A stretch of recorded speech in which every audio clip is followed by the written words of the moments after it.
morning. There's people in our lives that do the wrong thing to us, that upset us, that hurt us. Or people who press our buttons, or people whose demeanour, things they say or do, rub us up the wrong way and we just don't like them. Or people we judge and push aside. Let me tell you a story, a true story. Miss Thompson was a teacher in a US school, and the beginning of the year, which I think is around September for them, she stood before her new 5th grade class and said, "Children, my name is Miss Thompson, and you are all welcome in my class. I'll be your teacher for the next year, and I love you all equally. Everyone in this class is equal." And I'm sure Miss Thompson was genuine and honest in what she was saying and what she meant. But I guess like all of us, Miss Thompson consciously or subconsciously had her favourites. The particular people, children who appealed to her and those she just didn't like. And one of those was Teddy Stallard. Teddy was a boy who was quiet, a bit sullen, subdued, didn't engage very well. His answers were pretty monosyllabic. He was unkempt. His clothes were often not, wrinkled and a bit dirty, and his hair was unkempt.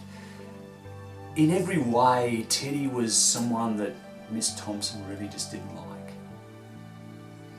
And she took a perverted pleasure in putting big X's against wrong answers in his homework, or a big red F against assignments he failed.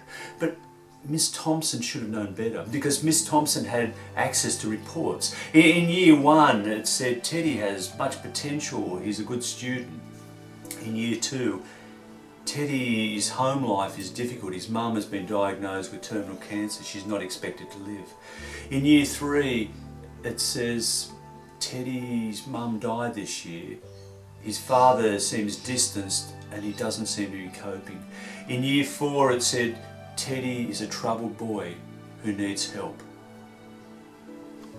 The year rolled on and Christmas came around, and the children brought in gifts for Miss Thompson, whom they loved. And they were carefully wrapped, beautiful, colourful packages.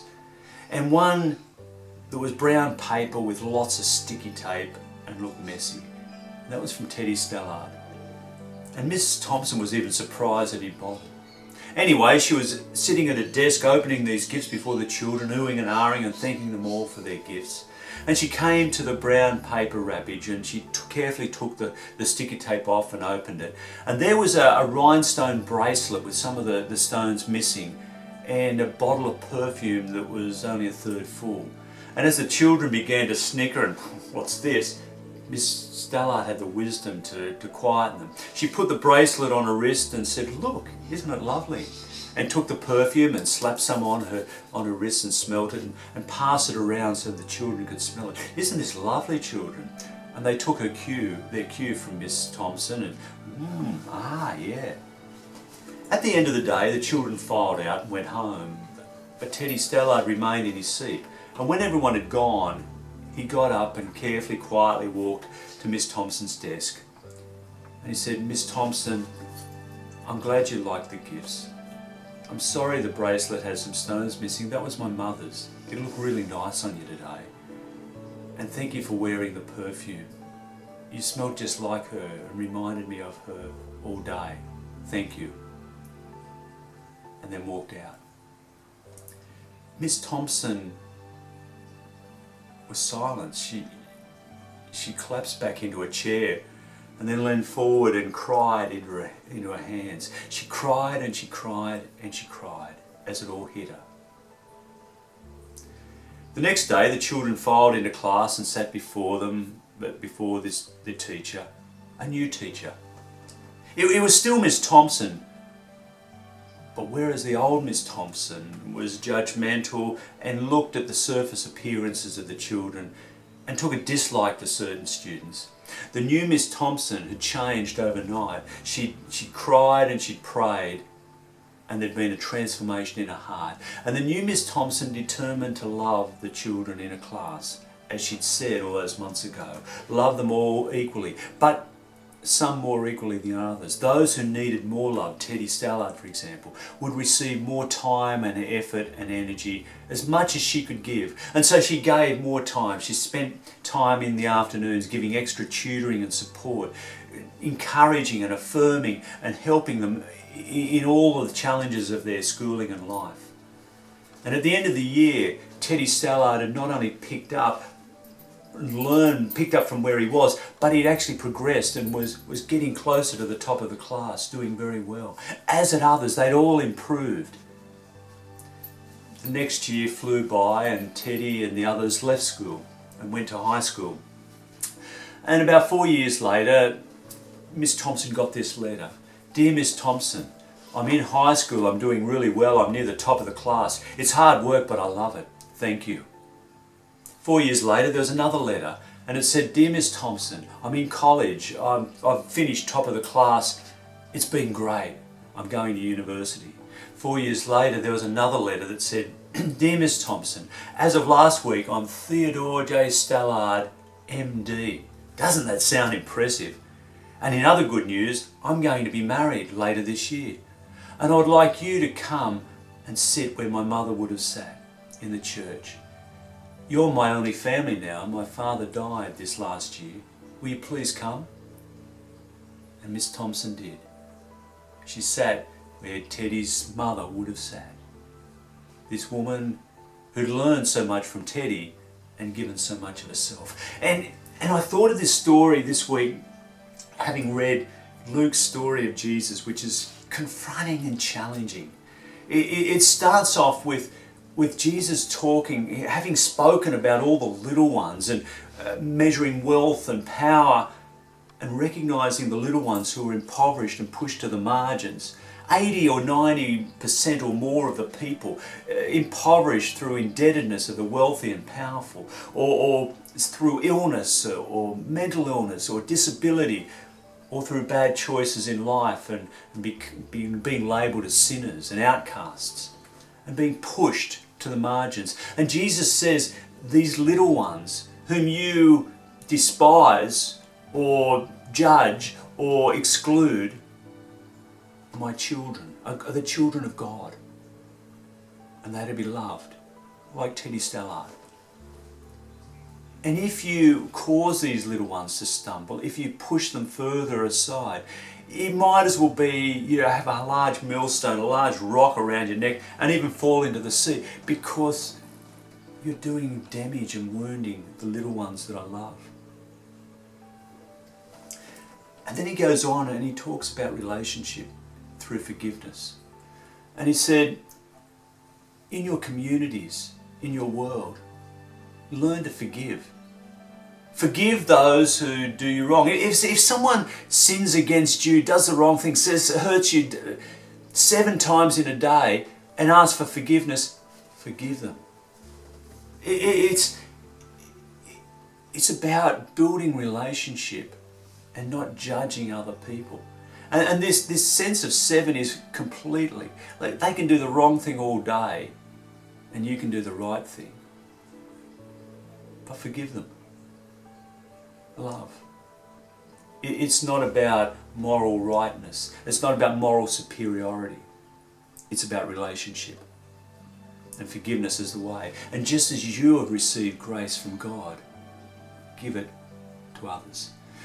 And the disciples see this turning of the world upside down, of recognizing the reconciliation that God desires between people, bringing those we despise, or those who hurt us, or those we judge, or those we don't like, into our community, and offering forgiveness and reconciliation. And that turns their world upside down. And in order to deal with this, they say, Lord, increase our faith, give us more faith. Help us to be better, be stronger, better, more spiritual, whatever.